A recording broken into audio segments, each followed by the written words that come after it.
हर हर महादेव, जय महाकाल। आज के इस वीडियो में गुरुजी ने जो उपाय बताए हैं वो आपको नौमी तिथि में करने हैं। नवरात्र चल रहे हैं और कल लास्ट दिन है नवरात्रि का, यानी नौमी तिथि, और रविवार के दिन नौमी पड़ रही है। तो गुरुजी ने उपाय बताए हैं रविवार की नौमी तिथि के दिन करने के लिए। तो इस उपाय में आपको क्या करना है, आपको लेना है 7 लौंगें। पूजा में जो यूज होती हैं लौंगें बिल्कुल साबुत होनी चाहिए, खंडित नहीं होनी चाहिए। जो ऊपर फूल होता है लौंगों में वो होना चाहिए, बिना फूल की लौंग नहीं चाहिए। तो आपको 7 लौंगें ले लेनी हैं और 1 लोटा जल ले लेना है। यदि आपको कोई रोग है या रोग की कोई आशंका है, आप बहुत ज़्यादा परेशान हैं अपनी बीमारी से दवाई लेते लेते, तो इस उपाय को आप नौमी तिथि के दिन अवश्य कर लें नवरात्रि के। तो कल आपको ये उपाय अवश्य करना है, किसी भी समय आप ये उपाय कर सकते हैं। अब 1 लोटा जल और 7 लौंगें लेकर आपको पहुंचना है शिवालय यानी शिव मंदिर। वहां जाकर सबसे पहले आपको 1 लोटा जल समर्पित कर देना है। जब आप जल समर्पित करें तो आपको श्री शिवाय नमस्तुभ्यं ओम नमः शिवाय का लगातार जाप करना है। उसके बाद जो आप 7 लौंगें लेकर गए हैं उन 7 लौंगों को माता अशोक सुंदरी वाले स्थान पर समर्पित करनी है, अवधूतेश्वर महादेव के नाम का स्मरण करते हुए। ध्यान रखिए, आपको अवधूतेश्वर महादेव के नाम का स्मरण करते हुए आपको वो 7 लौंगें माता अशोक सुंदरी के स्थान पर आपको समर्पित कर देनी है। माता अशोक सुंदरी का स्थान वही होता है जहाँ से जल जब नीचे गिरता है, जलाधारी जो होती है, तो बीच में जो लंबी सी एक लाइन होती है, कहीं कहीं सांप की आकृति होती है, तो वो माता अशोक सुंदरी का स्थान होता है।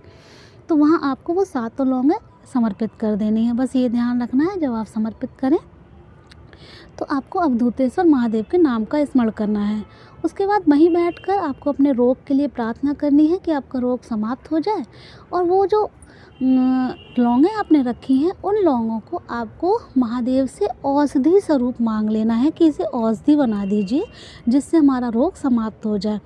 अवधूतेश्वर महादेव से प्रार्थना करते हुए वो लौंगें आपको उठा लेनी है, 7 लौंगें ले लेनी हैं और थोड़ी देर वहीं बैठकर प्रार्थना करने के बाद आपको घर आ जाना है और वो 1-1 लौंग आपको रोज़ खानी है। ध्यान रखिए, 1-1 लौंग आपको 7 दिन तक रोज़ खानी है।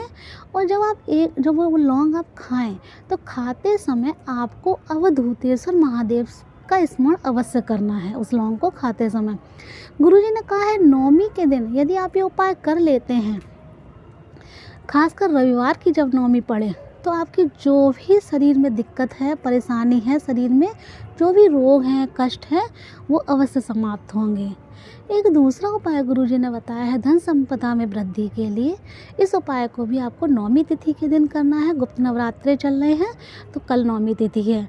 इस उपाय में आपको क्या करना है, आपको लेना है एक दीपक लेना है। उसमें आपको डालनी है लंबी बाती डालने के बाद उसमें आपको गाय माता का घी डाल देना है। गाय माता का घी डालने के बाद आपको ये जो दीपक है वो माता रानी की फ़ोटो हो, आपकी प्रतिमा हो, या अगर चाहें तो आप मंदिर में भी ये उपाय कर सकते हैं। ये सब करने के बाद वहाँ ले जाइए ये दीपक माता रानी के पास। थोड़े से जैसे आप माता रानी की पूजा करते हैं, जैसे उन्हें भोग लगाया आपने और जो फूल चढ़ाया, लाल रंग का फूल चढ़ाइए, जो जो उन्हें पसंद है भोग लगाइए।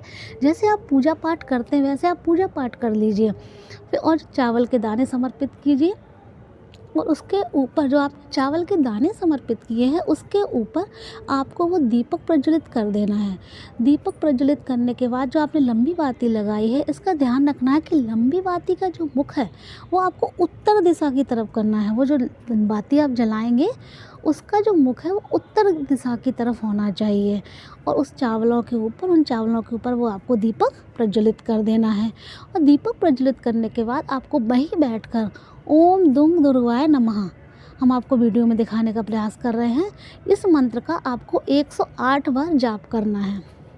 गुरुजी ने कहा है यदि आप ये उपाय करते हैं नवरात्रि में नौमी तिथि को, तो आपके जीवन में जो भी संकट है, तकलीफ़ें हैं धन की वजह से, ये सब समाप्त हो जाएंगी। सारी समस्याएं आपकी समाप्त होंगी और आपके घर में धन की बरकत होगी और आर्थिक जो समस्या हैं वो सारी आपकी समाप्त हो जाएंगी। तो ये उपाय भी आप अवश्य कीजिए। एक तीसरा उपाय गुरुजी ने बताया है, ये भी बहुत ज़्यादा विशेष है और धन की बढ़ोतरी के लिए है, आपके कारोबार की वृद्धि के लिए है, आपके व्यापार में तरक्की के लिए है। इस उपाय में आपको क्या करना है, इस उपाय में भी आपको एक दीपक तैयार करना है। जो दीपक है इसमें भी आपको इसमें भी आपको लंबी बाती लगानी है। दीपक आप चाहे आटे का ले लीजिए, चाहे आप मिट्टी का दीपक ले लीजिए, और उसमें आपको लंबी बाती लगानी है और आपको गोल बाती नहीं लगानी, आपको लंबी बाती लगानी है और उसमें गाय माता का घी डाल देना है। और इस दीपक को लेकर आपको जाना है आंवले के वृक्ष के पास। नौमी तिथि के दिन जो भी आंवले वृक्ष की जड़ के पास ये दीपक प्रज्वलित कर देता है, उसके जीवन से धन की समस्या समाप्त होने लगती है। उसके घर में धन आने के नए नए मार्ग दिखते हैं और जो भी आपकी समस्या है वो सब समाप्त होंगी। तो आप नौमी के दिन आंवले के वृक्ष के नीचे आपको दीपक अवश्य प्रज्वलित करना चाहिए।